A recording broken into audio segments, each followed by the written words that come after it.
അടിപൊളിയായിരുന്നു. Action sequence ഒക്കെ അടിപൊളി. എനിക്ക് ഇഷ്ടമായി. എൻ്റെ ഒപ്പീനിയനിൽ ബെറ്റർ ആണ്. പിന്നെ മൂന്നാമത്തെ പാർട്ടിന് വേണ്ടി കട്ട വെയിറ്റിംഗ്. കുറച്ച് ഡ്രാഗിംഗ് ആയിട്ട് തോന്നി. ബട്ട് മേ ബി ആ ഒരു ഫിനിഷിംഗ് ഉണ്ടെങ്കിൽ അത്രയും വേണമായിരിക്കും. ഓക്കെ.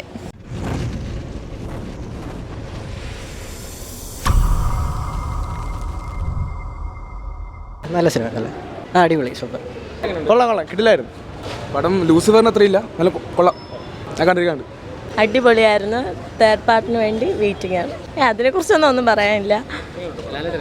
അടിപൊളിയായിരുന്നു. ആക്ഷൻ സീക്വൻസ് ഒക്കെ അടിപൊളി. മൊത്തത്തിൽ പടം ഇഷ്ടപ്പെട്ടു. എനിക്ക് ഇഷ്ടമായി. എൻ്റെ ഒപ്പീനിയനിൽ ബെറ്റർ ആണ്. പിന്നെ മൂന്നാമത്തെ പാർട്ടിന് വേണ്ടി കട്ട വെയിറ്റിംഗ്. ലൂസിഫർ തന്നെയാണ് കുറച്ചുകൂടെ ഇഷ്ടമായത്. ഓക്കെ ആണെന്നേ ഉള്ളൂ. ഓക്കെ അത്രേ ഉള്ളൂ. അങ്ങനെയൊന്നും തോന്നുന്നില്ല. ആസ് എ ഫിലിം ജസ്റ്റ് കാണാൻ വേണ്ടിയിട്ട് നല്ല തിയേറ്റർ എക്സ്പീരിയൻസ് ആയിരുന്നു. പിന്നെ ലൈക്ക് കഥ ബാക്കി വയസ്സൊക്കെ നോക്കുകയാണെങ്കിൽ ഓഫ് കോഴ്സ് ലൂസിഫർ തന്നെയായിരുന്നു ബെറ്റർ, മച്ച് ബെറ്റർ. കുറച്ച് ഡ്രാഗിംഗ് ആയിട്ട് തോന്നി. ബട്ട് മേ ബി ആ ഒരു ഫിനിഷിംഗ് ഉണ്ടെങ്കിൽ അത്രയും വേണമായിരിക്കും. ഓക്കെ. നല്ല സിനിമയായിരുന്നു. തിയേറ്റർ എക്സ്പീരിയൻസ് മസ്റ്റാണ്.